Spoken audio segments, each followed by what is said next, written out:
So storytelling might not be the first thing that comes to mind when you think about having a successful career, but believe me, it can be really impactful, especially in the recruitment phase of your career.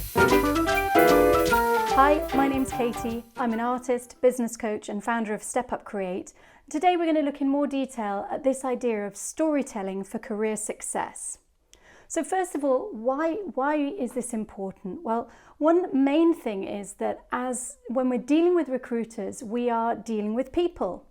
And some of you might say now, okay, yeah, we're dealing with people, but the first stage is a machine. So how do I get past the machine? Well, you'll find that there are lots of other YouTube videos available on that, but you really need to be picking out the keywords that are going to appeal to the machine, but thinking strategically, which parts of my application are going to be read by that machine and therefore need to appeal to the algorithm, and which parts of it are going to be read by humans if I get past that machine. So let's assume that you have done your research, you know what that company is looking for, you've identified the keywords, and you have got past the machine selection phase, that phase which is filtering out all the CVs which really don't have anything to do with what the company is looking for.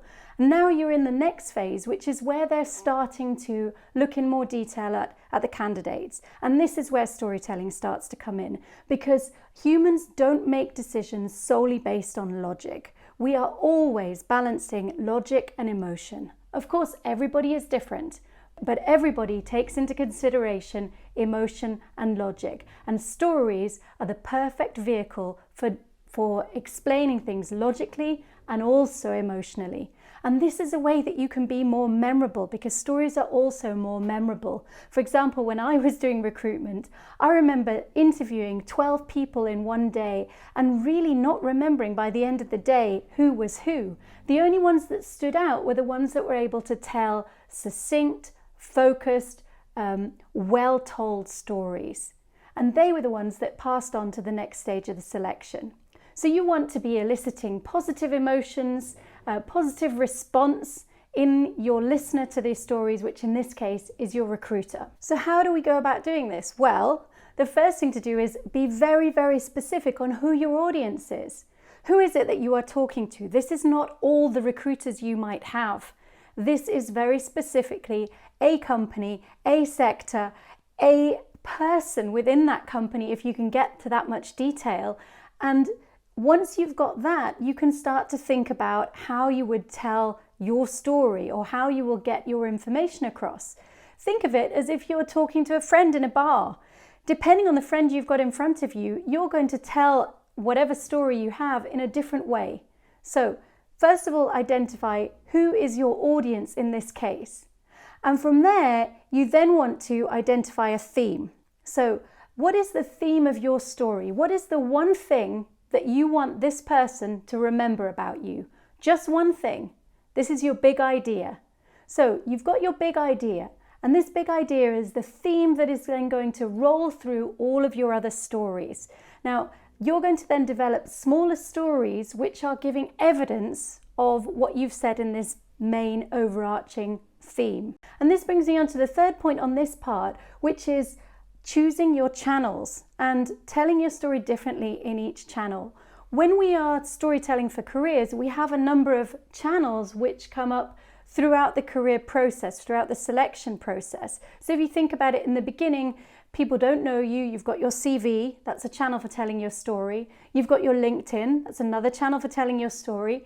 And if you're active on different parts of social media and you've got your publicity settings to public, they are also channels. So if you have a YouTube channel, if you have a Twitter account, whatever else, all of those are channels for telling your professional story. And you also have any other interactions that you have directly with the company itself and the recruiters. The big one, of course, being the interview. And that is the case whether the interview is online or in person. So you're thinking about, how can I use these different channels to tell my story in a different way, but we keep the theme the same? Think of yourself as a brand. Brands have a clear idea of their positioning, so you know that you want to position yourself on one thing to the recruiters, and everything you're saying is in line with that theme, so that it's very clear that that is what you do. This is getting on to transmedia storytelling. This is something that we help clients achieve for their businesses, but you need to be able to achieve it also for your personal brand. So the idea of storytelling is not just storytelling in person, you're pitching that person or you're giving them an answer in an interview, but also storytelling across all different parts of media that you have available to you. And application forms, of course, are another part of that. So having a clear story which goes across all different channels that the other person has to get to know you is really important. Now, you don't know, and you probably will never know, whether your recruiter is more into checking out candidates on YouTube or whether they tend to go on LinkedIn or whether they don't look at that at all. But you want to make sure that you have got the best opportunity possible by telling that coherent story across all the different media. The next thing that you need to do, apart from planning it strategically, is structuring it and also adapting it. Be ready to adapt it to different audiences, and then also practicing.